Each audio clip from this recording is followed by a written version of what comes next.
नमस्कार and I welcome you all to study IQ. मैं हूं प्रशांत धवन और इस वीडियो में हम बात करने वाले हैं एक बहुत ज़्यादा इंटरेस्टिंग टॉपिक के बारे में। इंडिया लॉन्च करेगा ऑस्ट्रेलिया की सबसे बड़ी सैटेलाइट। एक 18 मिलियन डॉलर की डील के अंडर ये सब किया जाएगा ना। ये टॉपिक डिस्कस करने से पहले आप सबको कॉन्ग्रेचुलेशंस। लंबे अंतराल के बाद 13 साल की वेट के बाद फाइनली हम लोग बन चुके हैं वर्ल्ड चैंपियंस अगेन। बीच में काफी हार्ट ब्रेक्स आई, काफी सैड मोमेंट्स आई, but eventually we won. Now यहाँ पे आप देख पाओगे रिसेंटली इस टॉपिक से रिलेटेड बहुत सारे आर्टिकल्स पब्लिश हुए हैं कि giant leap for India Australia ties ISRO to launch the biggest Australian satellite. Now ये सैटेलाइट है कौन सी, इसका काम क्या है और ऑस्ट्रेलिया ने इंडिया को क्यों चूज किया है ये सैटेलाइट लॉन्च के लिए, ये पहले जान लेते हैं। देखो, क्वाड कंट्रीज में अगर आप नोट करोगे ना आज के समय, तो एक अकेला देश आपको मिलेगा जिसके पास सैटेलाइट्स लॉन्च करने की एबिलिटी नहीं है और वो देश है ऑस्ट्रेलिया। जापान सैटेलाइट्स लॉन्च कर सकता है, इंडिया लॉन्च कर सकता है, यूएस ऑब्वियसली लॉन्च कर सकता है,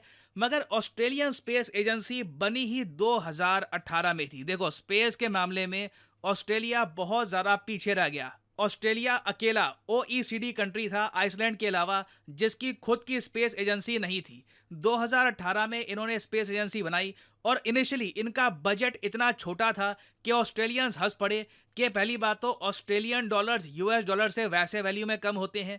आपने 26 मिलियन ऑस्ट्रेलियन डॉलर्स का ये एक बजट बनाया है स्पेस एजेंसी के लिए, इससे आप क्या अकॉम्प्लिश करोगे? ये पैसा बहुत ज़रा कम है। उस वक्त मुझे याद है 2018 में ऐसे आर्टिकल्स पब्लिश हुए थे कि just 26 million dollars for new space agency.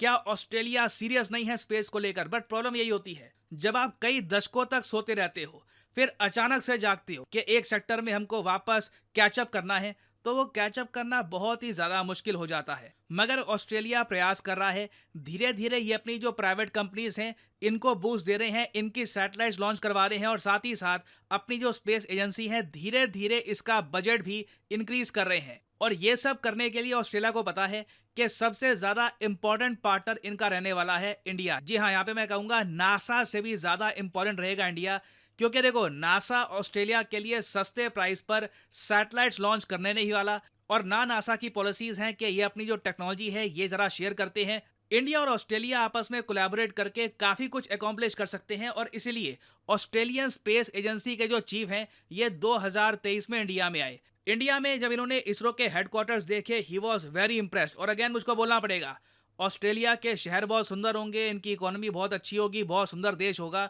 मगर स्पेस टेक्नोलॉजी के मामले में ऑस्ट्रेलिया बहुत पीछे है कंपेयर टू इंडिया। तो इसलिए ऑस्ट्रेलिया ने इंडिया के साथ करी है एक बहुत ज़्यादा डीप डील। ये डील है 18 मिलियन डॉलर्स की और इसमें देखो सिर्फ एक सैटेलाइट हम लॉन्च नहीं करेंगे ऑस्ट्रेलिया की, क्योंकि ऑब्वियसली वो काफ़ी एक्सपेंसिव होगा। एक सैटेलाइट के 18 मिलियन डॉलर्स अगर हम रुपीज़ में इनको कन्वर्ट करें तो ये 1600 करोड़ रुपए के आसपास का अमाउंट बैठ जाता है। ये जो 18 मिलियन डॉलर का एग्रीमेंट है इसका नाम है स्पेस मैत्री। इसमें देखो एक स्ट्रैटेजिक पार्टनरशिप बिल्ड की गई है ऑस्ट्रेलिया और इंडिया के बीच में, जहां पर स्पेस में दोनों कंट्रीज कोऑपरेशन करेंगे। इसमें क्या किया जाएगा कि इंडिया ऑस्ट्रेलिया की बहुत सारी जो कमर्शियल कंपनीज हैं उनके लिए सैटेलाइट लॉन्च करेगा। जो इंस्टीट्यूशंस है ऑस्ट्रेलिया के ये कोलैबोरेट करेंगे इसरो के साथ, ऑस्ट्रेलिया की जो यूनिवर्सिटीज हैं उनके एक्सपर्ट्स कोलैबोरेट करेंगे विद इसरो और total 3 Australian satellites ISRO launch करेगा फॉर ऑस्ट्रेलिया। पहली सैटेलाइट हम इनकी लॉन्च करेंगे 2026 में और इस सैटेलाइट का नाम है ऑप्टिमस स्पेसक्राफ्ट। जी हाँ, ये जो कंपनी है ऑस्ट्रेलिया की मशीन कंपनी, इनकी भारी भरकम सैटेलाइट है 450 केजी की ऑप्टिमस स्पेसक्राफ्ट। इतनी ज़्यादा भारी भरकम सैटेलाइट आज तक ऑस्ट्रेलिया ने नहीं बनाई है, तो ये ऑस्ट्रेलिया के लिए भी हिस्टोरिक है और इंडिया के लिए भी बहुत ही स्पेशल है कि हम ऑस्ट्रेलिया जैसी डेवलप्ड कंट्री की सैटेलाइट लॉन्च करेंगे। और ये अज्यूम मत कर लेना कि सिंस ऑस्ट्रेलिया की सैटेलाइट का वेट बहुत ज़्यादा है 450 केजी, तो हमको तो यहाँ पर जीएसएलवी या पीएसएलवी यूज़ करना होगा। नहीं, इंडिया यहाँ पर यूज़ करेगा अपना स्मॉल सैटेलाइट लॉन्च व्हीकल। जैसे आप लोग जानते हैं इसरो के पास वेरियस रॉकेट्स हैं for different satellites.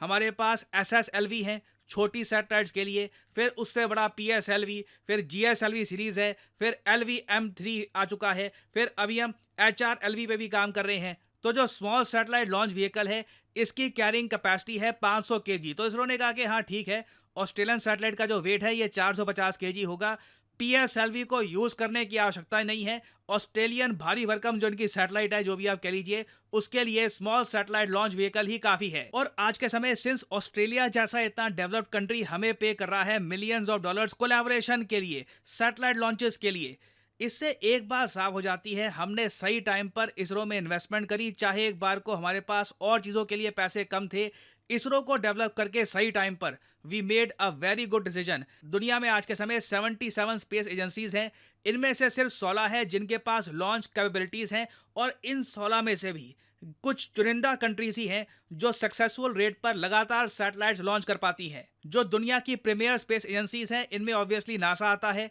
European space agency है, चाइना की CNSA China national space administration, Roscosmos Russia की, और फिर JAXA। हालांकि JAXA का भी मैं आपको बता दूं, जापान की जो स्पेस एजेंसी है, इसे भी 2003 में बनाया गया था, 3 जापानीज ऑर्गेनाइजेशंस को मिलाकर। तो इसरो के पास देखिए बहुत सारा एक्सपीरियंस है, बहुत सारी नॉलेज है, और हमारे पास बहुत सारे लॉन्चर्स भी हैं जिन्हें हम रैपिडली डेवलप कर रहे हैं। तो आने वाले समय में आप क्या देखोगे, जो सभी G20 कंट्रीज है ना, सब के सब कहेंगे कि हमें भी चाहिए एक स्ट्रॉन्ग स्पेस एजेंसी, और इनमें से कई देश इंडिया के पास आएंगे कोलैबोरेशन के लिए। यूके की अगर मैं बात करूं, आप जान के हैरान होंगे, यूके ऑब्वियसली बहुत ज्यादा डेवलप्ड कंट्री है।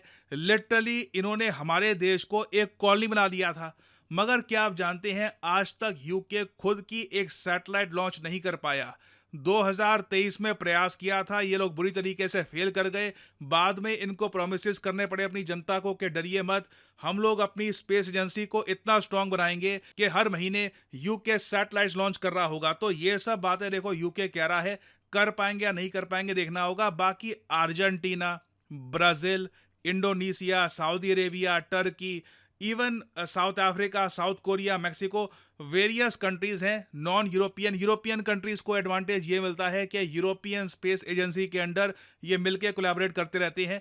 मगर बाकी बहुत सारे देश हैं, ये इवेंचुअली इंडिया की तरफ ही देखेंगे कि आपके साथ हम एक लॉन्ग टर्म एक एग्रीमेंट करते हैं, आप अपना जो एक्सपीरियंस है ये हमारे साथ शेयर करिए, हम आपको पे करेंगे, हमारी भारी भरकम जो सैटेलाइट्स है ये आप लॉन्च करें। तो आने वाले समय में आप देखोगे इसरो बहुत सारे एग्रीमेंट साइन करने वाला है कई कंट्रीज के साथ, और इससे देखो इंडिया की जो इंपॉर्टेंस है, जियोपॉलिटिकल इंपॉर्टेंस, ये भी बढ़ती है। और फाइनली यहाँ पे मैं आपसे पूछूंगा एक क्वेश्चन ये है कि वो कौन सा साउथ अमेरिकन कंट्री है जो रिसेंटली न्यूज में है एक तख्ता पलट के लिए, फेल्ड कू के लिए। कई लोगों ने मुझे बोला कि इस पर वीडियो बनाओ, मगर अब मैं आपको बताता हूँ न्यूज़ क्या ये आ रही है कि इस कंट्री में तख्ता पलट करने की कोशिश करी आर्मी ने, आर्मी जनरल फेल हो गया। अब आरोप लग रहे हैं इस कंट्री के प्रेसिडेंट पर कि इन्होंने एक्चुअली ये सब ड्रामा किया था, आर्मी जनरल भी इनके अंडर था, ये बस अपनी पॉपुलैरिटी बढ़ाने के लिए ये जो फेल्ड कू है, तख्ता पलट करने की जो कोशिश करी गई है, ये इन्होंने स्टेज करवाया है। अब बताइए डेमोक्रेसी इस कंट्री की यहां तक पहुंच गई है कि इस लेवल के ड्रामे हो रहे हैं। खैर यहाँ पे आपको बताना है कि किस साउथ अमेरिकन कंट्री की यहाँ पे हम बात कर रहे हैं जो कू की वजह से, तख्ता पलट की वजह से बहुत ज्यादा न्यूज में है। ये है यहाँ पे आपकी ऑप्शंस, ब्राजील, अर्जेंटीना, बोलीविया या फिर इक्वाडोर। कमेंट सेक्शन में करिए उत्तर, जो लोग सही आंसर देंगे उनकी कमेंट को मैं हार्ट दे दूंगा ताकि बाकी लोग समझ पाएं कि देखो सही लाइफ में आंसर क्या काफी है। बार लोग बात करते हैं गुड लक की। गुड लक बेसिकली है क्या? जब अपॉर्चुनिटी मिलती है प्रेपरेशन से, प्रेपरेशन आप लोग करना चाहते हैं और अपॉर्चुनिटी है आपके पास आज है आखिरी दिन स्टडी IQ की मेगा सेल का, और साथ ही साथ स्टडी IQ के बैच में एनरोल होने का आज है आखिरी दिन। आज रात 12 बजे स्टडी IQ की सेल खत्म हो जाएगी, और साथ ही साथ स्टडी IQ का जो लेटेस्ट बैच है, न्यू सीजन बैच 1, इसमें भी आज रात के बाद आप एनरोल नहीं कर पाओगे। तो कमेंट सेक्शन में जाइए, यहाँ पे आपको मिलेगा लिंक, यहाँ पे आप परचेज कर सकते हैं स्टडी IQ का UPSC कोर्स। और इस कोर्स की ब्यूटी ये है कि आपको यहाँ पर मिलती है वैलिडिटी 30 महीने की। तो अगर आप एक स्टूडेंट हैं, आप आराम से रुक कर UPSC एग्जाम का प्रॉपर अटेम्प्ट देना चाहते हैं, तो स्टडी IQ का ये कोर्स आप कर सकते हैं परचेज। बट जो प्राइस यहाँ पर लिखा है ये पे करने की जरूरत नहीं है, सिंपली यहाँ पर कोड डालिए PD10 and the prices will start falling a lot. याद रखिएगा, सिर्फ आज का आपके पास टाइम है न्यू सीजन बैच 1 में एनरोल करने का। बिल्कुल बिगिनिंग से आपकी तैयारी होगी, हिस्ट्री, ज्योग्राफी, पॉलिटिकल साइंस समेत वेरियस टॉपिक्स आप बिल्कुल शुरुआत से पढ़ेंगे स्टडी IQ की लाइव क्लासेस में। यहाँ पे आपको मिलेगी 1-to-1 mentorship, answer writing practice, test series और फिजिकल बुक्स जो डिलीवर की जाएंगी आपके घर में फ्रॉम स्टडी IQ। और ये कोर्स आपको प्रीलिम्स, मेंस और इंटरव्यू तीनों स्टेजेस में हेल्प करेगा। प्रीलिम्स जैसे ही होगा आपका क्लियर, स्टडी आईक्यू आपको ऑप्शन देगा कि आप दिल्ली आ सकते हैं और स्टडी आईक्यू के साथ मिलकर तैयारी कर सकते हैं मेंस इंटरव्यू की। खर्चा सारा उठाएगा स्टडी आईक्यू, आपके रहने का, आपके खाने का, and you can prepare properly. तो आप 1000 रुपीज पर मंथ से भी कम पे कर रहे होंगे for your UPSC preparation. So use the code PD10 and save money. याद रखिएगा, ये सेल आज रात 12 बजे समाप्त हो जाएगी। सो इसी नोट के साथ यह वीडियो का अंत। Thank you for listening and as I always say, may the gods watch over you.